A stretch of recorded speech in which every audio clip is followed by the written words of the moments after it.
Welcome back, dear friends. You are agitated. You are stimulated by this question of the reparations hearing on Capitol Hill. There's only one line left free. If you have an opinion or anything else to do with today's news, the number is 833-33-GORKA. That is 833-334-6752.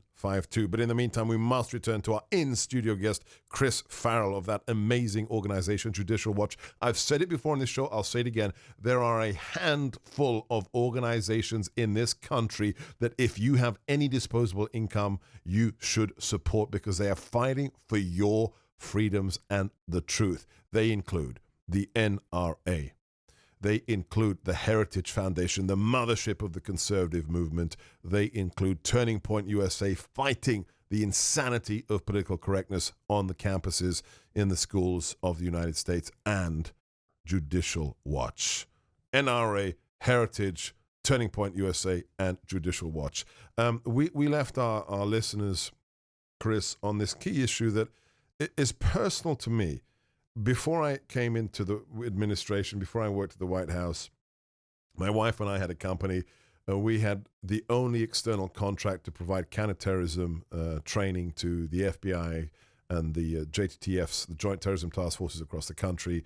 We worked with the military. I traveled 20,000 miles a month to explain how ISIS thinks, how Al-Qaeda thinks, to FBI agents, to SOSs, to intelligence analysts, and to task force officers.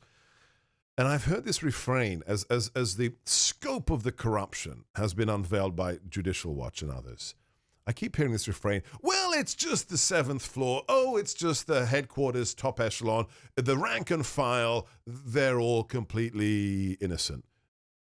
You have a different opinion. I do. I think that's baloney. And here's why. Look, the fish rots from the head down. So there is, I think now, a documented case of the leadership at the FBI, Department of Justice, being utterly corrupt, without question.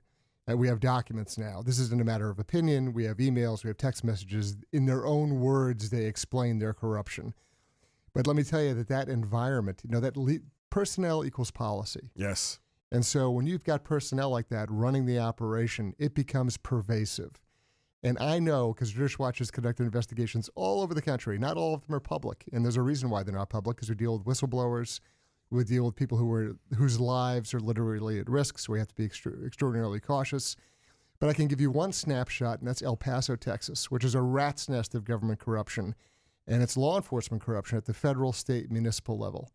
And all this has been reported to the Department of Justice Inspector General. At the time, Senator Grassley was the head of the Judiciary Committee. He knew all about it. I am telling you that the amount of law enforcement corruption, and in particular with the FBI, is disturbingly high. And so when people say, oh, 99% of the FBI is great, I'll give you 75% of the FBI is great. I have advocated for, and I'll say it over and over again, in my opinion, there needs to be an investigative division within the U.S. Marshal Service created. And the FBI, as we know it now, needs to be collapsed in on itself. I remember when you made that statement on television, that was like, whoa. And you can take agents from the FBI who wish to lateral over and be vetted and create that investigative division of the U.S. Marshal Service. The U.S. Marshal Service is the oldest federal law enforcement agency. Right. They have the authority to go anywhere and do anything. They have a relatively clean history compared to the FBI.